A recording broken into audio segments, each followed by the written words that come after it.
बिस्मिल्लाहिर्रहमानिर्रहीम। अस्सलाम वालेकुम students, I am your statistics teacher Sultan Mahmood.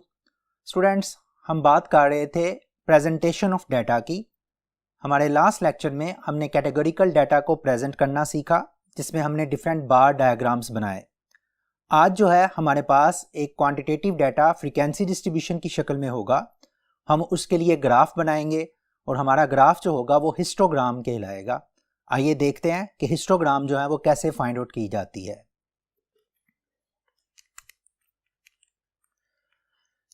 Ji student, histogram के लिए आपके पास दो बुनियादी चीज़ें होना ज़रूरी हैं। जब आप फ्रीक्वेंसी डिस्ट्रीब्यूशन की हिस्टोग्राम बनाना चाहते हैं तो उसमें आपको क्लास बाउंड्रीज रिक्वायर्ड हैं और साथ में आपकी रिक्वायर्ड फ्रीक्वेंसीज हैं जो हर क्लास बाउंड्री के साथ अटैच होंगी। हम इन दो बुनियादी चीज़ों को पहले देख लेते हैं, फिर इसके बाद जो हम हिस्टोग्राम जो है वो बनाते हैं। देखिए हमारी रिक्वायरमेंट क्या क्या है। हिस्टोग्राम की डेफिनेशन अगर हम नोट करें तो इसमें है कि it is a graphic representation of frequency distribution by vertical bars against adjacent class intervals. Students, आपने वर्टिकल बार्स के बारे में कल बात की थी। हमने कल बार डायग्राम्स बनाई थी डिफरेंट। एक कंपोनेंट बार था, फिर हमारे पास मल्टीपल बार था, फिर हमारे पास जो था वो सिंपल बार डायग्राम थी। वर्टिकल बार्स, हिस्टोग्राम की भी जो शेप है वो वर्टिकल बार्स ही के साथ मिलकर बनती है, लेकिन इसके साथ एक चीज़ जो हमारे पास होती है वो होती है आपके एडजेसेंट क्लास इंटरवल्स। अब वर्टिकल बार्स क्या है? When equal class intervals are considered, height of the bar is equal to class frequency. जो बार्स की हाइट होगी वो फ्रीक्वेंसी के इक्वल होगी। और एडजेसेंट का मतलब है कि आपस में मिले हुए हों, adjacent class interval. Class boundaries are considered. Adjacent का मतलब है जो एक दूसरे से चीज़ जुड़ी हुई हो। जब हम क्लास बाउंड्रीज को कंसिडर करते हैं तो क्लास बाउंड्रीज के कंसेप्ट में मैंने आपको ये बताया था कि क्लास बाउंड्रीज ऐसे होते हैं कि जो ओवरलैप करते हैं, जो एक दूसरे के साथ जुड़े हुए होते हैं।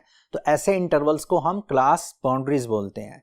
सो हिस्टोग्राम बनाने के लिए हमें एडजेसेंट क्लास इंटरवल्स चाहिए और जो उनकी बार्स की हाइट होगी वो आपकी फ्रीक्वेंसी के इक्वल होगी। अब अलोंग एक्स एक्सिस जो है वी टेक क्लास बाउंड्रीज और along Y axis we take class frequencies. ये दोनों चीज़ें भी जहन में रखनी चाहिए कि एक्स एक्सिस के अलोंग क्लास बाउंड्रीज लेनी है और वाई एक्सिस के अलोंग जो है वो फ्रीक्वेंसीज लेनी है। सो अगर हमारे पास डाटा अवेलेबल हो तो इन चीज़ों को ऑब्जर्व करके हम हिस्टोग्राम जो है वो कंस्ट्रक्ट कर सकते हैं। देखें डाटा जो है वो कैसे आपके पास होगा। ये डाटा स्टूडेंट्स आपके पास है age distribution of bank staff. एक बैंक में काम करने वाले कुछ लोग हैं, जारी बात है उन काम करने वालों में कुछ ऑफिस स्टाफ होता है, कुछ जो है वो स्टाफ कैबिन्स में बैठा होता है, कुछ स्टाफ जो है वो आपके रिसेप्शन पे होता है, कुछ स्टाफ मैनेजरियल पोस्ट पे होता है। उन स्टाफ की जो है वो हम सारा डाटा कलेक्ट किया, उनकी एजेस का डाटा कलेक्ट किया है और डाटा कलेक्ट करने के बाद आपको एक फ्रीक्वेंसी डिस्ट्रीब्यूशन के अंदर ये डाटा जो है वो अवेलेबल है। देखें ज़रा, ये आपके पास क्लासेस हैं 20 to 29, चूँकि एज का डाटा है तो ये 20 ईयर से लेकर 29 ईयर्स, 30 ईयर से लेकर 39 ईयर्स, 40 ईयर से लेकर 49 ईयर्स, ये सारे ईयर्स चल रहे हैं यहाँ पर डाटा के अंदर। ये फ्रीक्वेंसी जो है ये नंबर ऑफ पर्सनस को शो कर रही है। आप ये कह सकते हैं कि 40 से 49 ईयर्स की एज के 7 पीपल जो हैं वो स्टाफ के अंदर मौजूद हैं और 30 से 39 एज के 6 पीपल हैं, 20 से 29 एज के 3 पीपल हैं। इसी तरह एक एक बंदा जो है वो इस एज ग्रुप में आ रहा है। आपके पास ये डाटा अवेलेबल है। चूँकि हिस्टोग्राम हमने बनानी है इस डाटा के थ्रू, तो इसी के साथ मैंने जो है वो क्लास बाउंड्रीज भी आपके सामने रख दी हैं। क्लास बाउंड्रीज हम बार बार बनाते रहे हैं, पहले भी इसका कंसेप्ट आपको दे चुका हूँ। तो ये क्लास बाउंड्रीज बनाने के लिए आपका ये पहली क्लास बाउंड्री जो है वो 19.5, दूसरी 29.5 और इसी तरह से 29.5, 39.5, इधर से 0.5 लेस हो रहा है और इधर 0.5 ऐड हो रहा है। ये हमारे पास क्लास बाउंड्रीज मौजूद हो गई। ये हमारे पास जो है ये फ्रीक्वेंसीज अवेलेबल हैं। इन दोनों की मौजूदगी में हम जो है वो हिस्टोग्राम बनाएंगे और हिस्टोग्राम की शेप कैसे होगी हम आगे चल के देखते हैं। इसको देखें, ये स्टूडेंट आपकी हिस्टोग्राम है। इस हिस्टोग्राम में अगर आप देखें तो हमारे पास जो हमने पहले पढ़ा कि हमारे पास ये तो वर्टिकल आपके बार्स नज़र आ रहे हैं आपको, ये वर्टिकल बार्स हैं यहाँ पर, और साथ में हर बार जो है वो एडजेसेंट है। एडजेसेंट का मतलब है कि बार्स एक दूसरे के साथ जुड़े हुए हैं, कहीं पर कोई स्पेस नज़र नहीं आ रही। अलोंग एक्स एक्सिस जो है वो क्लास बाउंड्रीज कंसिडर की गई हैं, ये बाकायदा आप चेक कर सकते हैं, क्लास बाउंड्रीज हैं। और अलोंग वाई एक्सिस जो है वो आपकी फ्रीक्वेंसीज कंसिडर की गई हैं। आपके पास जो है क्लास बाउंड्रीज जो हैं वो 19.5 से स्टार्ट हो रही हैं, आप ये चेक कर सकते हैं। ये 19.5 से 29.5, 29.5 से 39.5, यानी कि आपकी क्लास बाउंड्रीज 19.5 से स्टार्ट होंगी और चलते चलते आपकी जो लास्ट क्लास बाउंड्री है वो 79.5 पे आएगी। आप अपने ग्राफ में चेक कर सकते हैं, आपकी इनिशियल क्लास बाउंड्री 19.5 से स्टार्ट हो रही है और 79.5 तक जा रही है। आपने ये पहले क्लास बाउंड्रीज को लिख लेना है और ये इक्वली स्पेस्ड क्लास इंटरवल्स हैं, यानी कि इक्वल विड्थ के साथ जो है वो सारी क्लास बाउंड्रीज चल रही हैं। एक चीज़ और आप ऑब्जर्व कीजिएगा कि एक्स एक्सिस के ऊपर मैंने यहाँ पर एक जो है वो 2 लाइनें ड्रा कर दी हैं, इसको हम टेक्निकली ग्राफ ब्रेक बोलते हैं। ये ग्राफ ब्रेक क्या होती है कि जब आपकी वैल्यू जो है, जो फर्स्ट वैल्यू एक्स एक्सिस की, अगर आपकी 0 से स्टार्ट नहीं हो रही लेकिन आपकी 0 से आगे किसी और नंबर से स्टार्ट हो रही है और आप उस नंबर से एक्स एक्सिस को स्टार्ट करना चाहते हैं, ये जो ग्राफ ब्रेक है ये वहाँ पर लगाते हैं। तो ये ग्राफ ब्रेक जो है इसलिए लगाई है ताकि हमारा एक्स एक्सिस जो है वो 19.5 से स्टार्ट हो जाए। अब 19.5 से लेकर 29.5 तक आप अगर ऑब्जर्व करेंगे तो आपकी फ्रीक्वेंसी जो है वो 3 है, ये आप देख सकते हैं। 19.5 से 29.5 तक आपकी फ्रीक्वेंसी जो है वो 3 आपको नज़र आ रही है। तो मैंने ये 3 की हाइट का एक जो है वो सबसे पहले आप ये काम करें कि 3 की हाइट का एक ब्लॉक बना लें, एक रेक्टेंगल बना लें, एक बार बना लें। इनको हम रेक्टेंगल्स भी बोलते हैं। हिस्टोग्राम में आमतौर पर हम रेक्टेंगल का वर्ड यूज़ करते हैं क्योंकि इसमें एरिया का वर्ड भी यूज़ किया जाता है। ये एक बार बना दें जिसकी हाइट जो होगी वो 3 होगी, यानी कि ये वाला बार अगर आप देखें तो ये 3 हाइट का आ रहा है। इसी तरह से इसी के साथ एडजेसेंट एक बार आपने बनाना है और जिसकी हाइट जो है वो 6 है, क्योंकि आपके पास ये दूसरी क्लास बाउंड्री अगर आप देखें तो इसकी हाइट कितनी है, 6 है। तो 29 से लेकर 39 तक का जो बार होना चाहिए वो 6 की हाइट का होना चाहिए। ये देखें 29 से लेकर 39 तक का बार जो है वो 6 की हाइट का है। सिमिलरली 39.5 से लेकर 49.5 तक का जो बार है वो उसकी हाइट जो है वो 7 है। आप यहाँ से ऑब्जर्व कर सकते हैं 39.5 से 49.5 तक की हाइट जो है वो 7 है, ये यहाँ पर आ जाएगी 7। सिमिलर फैशन में 49.5 से 59.5 आप अपने डाटा के मुताबिक इसकी बार्स की हाइट्स को वो चेक कर सकते हैं। ये सारी हाइट्स आपके पास हैं।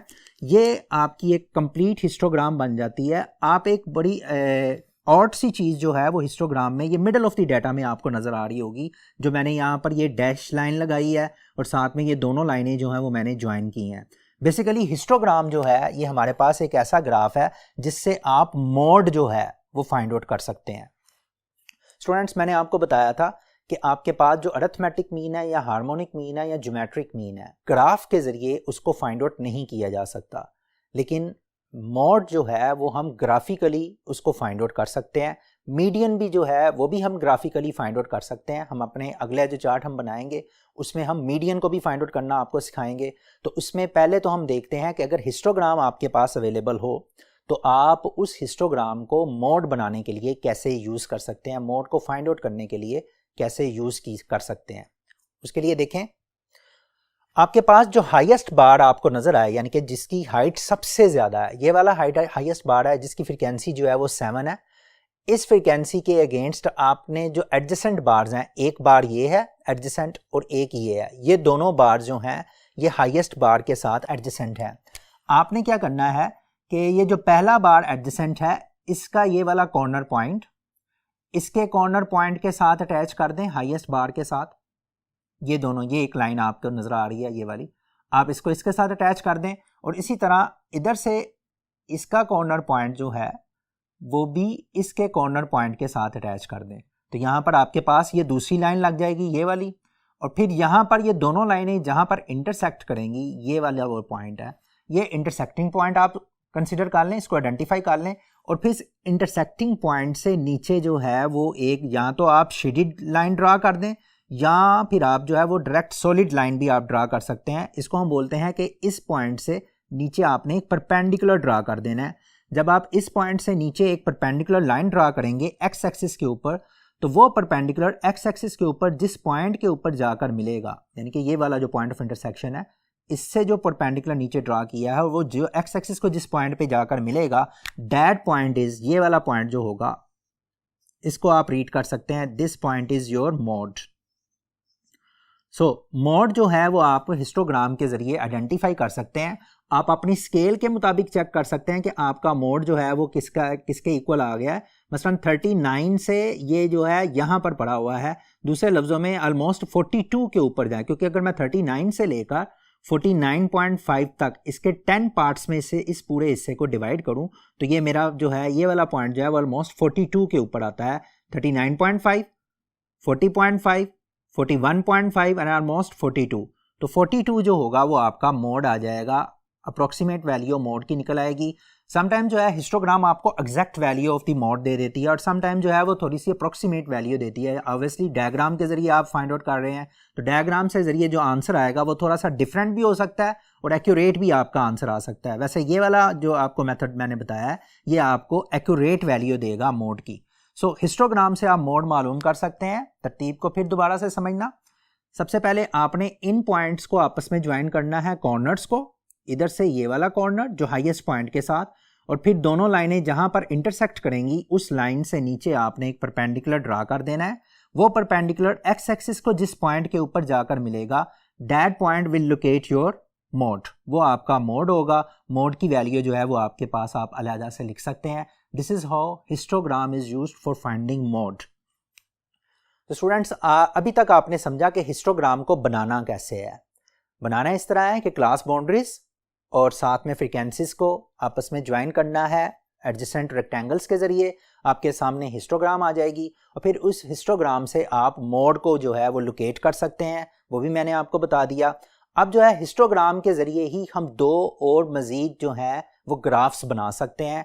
हिस्टोग्राम हमारे लिए बड़ा इंपॉर्टेंट होता है, ये एक इम्पोर्टेंट डायग्राम है हमारी स्टैटिस्टिकल एनालिसिस के अंदर, क्योंकि ये आपको एक तो ये है कि आपको मोड बता देता है, यानी कि आपको न्यूमेरिकल वैल्यू की तरफ ले जाता है।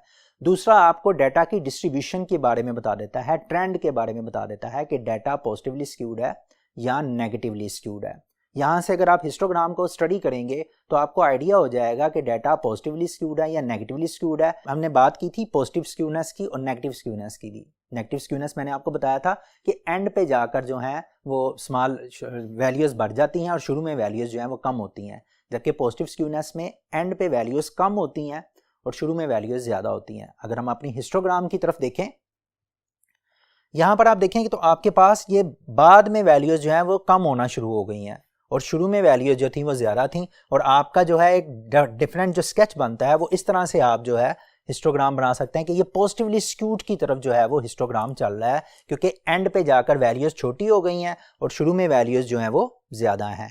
तो एक तो हमें स्क्यूनेस का भी पता चल जाता है कि हिस्टोग्राम के ज़रिए आपका डाटा पॉजिटिवली स्क्यूड है या नेगेटिवली स्क्यूड है। एक और चीज़ जो जहन में रखनी है कि हिस्टोग्राम दो चीज़ों को मज़ीद जो है डेवलप करता है। हिस्टोग्राम के ज़रिए हम दो और ग्राफ्स जो हैं वो डेवलप कर सकते हैं। वो दो ग्राफ कौन से हैं उसकी तरफ आते हैं।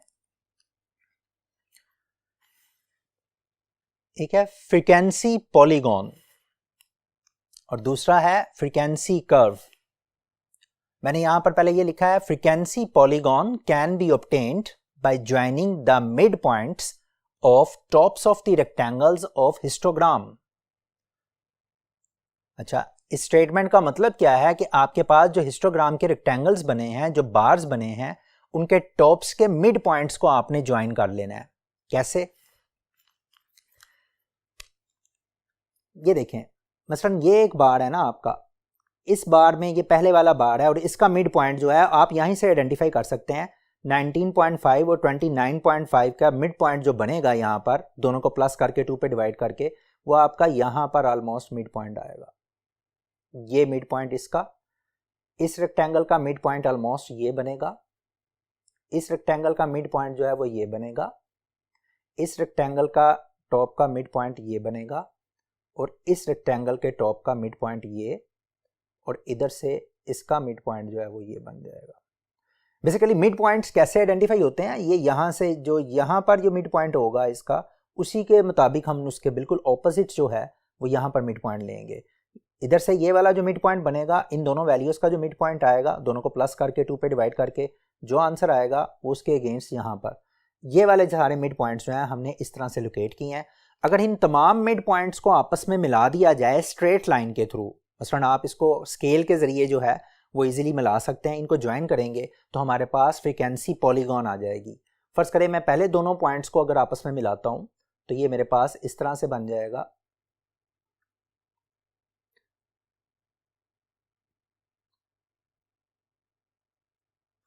ये एक पॉइंट, इस पॉइंट को मैं इस पॉइंट के साथ मिला दूं, मिडिल पॉइंट के साथ। ये मिड पॉइंट्स के लिए मैं कलर डिफरेंट यूज़ कर रहा हूं ताकि आपके लिए आसानी हो उसको आइडेंटिफाई करना।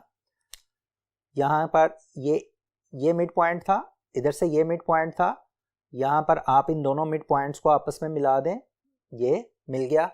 फिर इस मिड पॉइंट को इस मिड पॉइंट के साथ मिला दें, ये मिल गया। इस मिड पॉइंट को इस मिड पॉइंट के साथ मिला दें,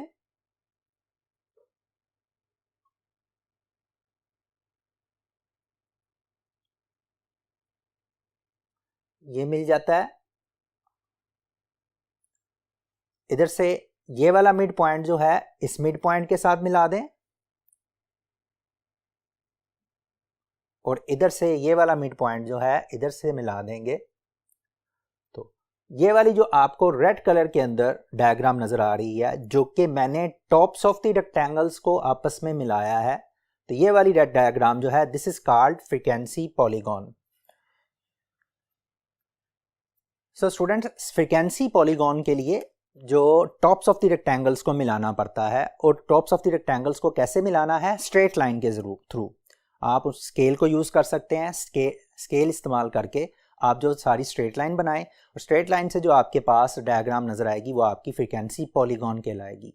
इसको हम हिस्टोग्राम के बगैर भी बना सकते हैं। हमारा नेक्स्ट लेक्चर जो होगा वो फ्रीक्वेंसी पॉलीगॉन ही से रिलेटेड होगा, जिसको हम हिस्टोग्राम को यूज़ किए बगैर बनाएंगे। इसके बाद frequency curve is a freehand curve drawn through midpoints of tops of the rectangles of histogram। अगर हम रेक्टेंगल्स के टॉप्स जो भी हमने मिलाए उनको लाइनों के जरिए मिलाने की बजाय एक फ्री हैंड कर्व के जरिए उन तमाम टॉप्स को आपस में मिलाएंगे तो हमारे पास एक फ्रीक्वेंसी कर्व आएगी। देखते हैं कैसे आती है। ये स्टूडेंट, मैंने यहाँ पर पहले जो क्या किया था, इनको स्ट्रेट लाइन के ज़रिए मिला दिया था, लेकिन अगर मैं स्ट्रेट लाइन की बजाय जो है इन तमाम पॉइंट्स को, सपोज ये वाले जो मेरे पॉइंट्स आ रहे हैं, इन पॉइंट्स को मैं स्ट्रेट लाइन की बजाय कर्व के ज़रिए, फ्री हैंड कर्व के ज़रिए मिलाऊं, तो फिर मेरे पास क्या सिचुएशन आती है, वो मेरा फ्रीक्वेंसी कर्व बनाएगी। उसी को हम फ्रीक्वेंसी कर्व बोलेंगे। मसलन ये वाले पॉइंट्स जो हैं, ये वाला पहला पॉइंट, ये मैं दोबारा से वो उसको हाईलाइट कर रहा हूँ, ये दूसरा पॉइंट है, ये तीसरा पॉइंट है, ये चौथा पॉइंट है, ये पांचवा पॉइंट है, और ये छठा पॉइंट है। अब मैं अगर इन तमाम पॉइंट्स को आपस में ज्वाइन करता हूँ लेकिन फ्री हैंड कर्व के ज़रिए, मसलन ये वाला ऐसे ऐसे ऐसे यूं, यानी कि ये आपके पास देखें, आपके पास फ्री हैंड कर्व में इसमें गुलाई भी आ गई है। ये कर्व जो है this is called frequency curve. Frequency curve कैसे मिलती है, मिड पॉइंट्स को ज्वाइन करना है लेकिन स्केल के जरिए नहीं करना, बल्कि फ्री हैंड अगर आप इसको ज्वाइन करेंगे तो ये वाली जो कर्व कहलाएगी ये फ्रीक्वेंसी कर्व कहलाएगी। सो स्टूडेंट्स, हमने फ्रीक्वेंसी कर्व और फ्रीक्वेंसी पॉलीगॉन की बात की, जो कि हिस्टोग्राम के थ्रू जो है वो फाइंड आउट किया जा सकता है। आज के लेक्चर में हमने बेसिकली 3 कर्व्स को स्टडी किया है, और तीनों जो हैं वो फ्रीक्वेंसी डिस्ट्रीब्यूशन से रिलेटेड ग्राफ्स हैं। पहला हिस्टोग्राम था, जो कि मैंने आपको बताया कि वो ब्लॉक्स बनते हैं, आपके एडजेसेंट ब्लॉक्स। दूसरा जो है वो फ्रीक्वेंसी पॉलीगॉन था, और तीसरा जो है वो फ्रीक्वेंसी कर्व था। फ्रीक्वेंसी पॉलीगॉन और फ्रीक्वेंसी कर्व जो है वो इंशाल्लाह हम नेक्स्ट लेक्चर के अंदर करेंगे। तब तक के लिए अपना ख्याल रखिएगा। गुड बाय, अल्लाह हाफिज़।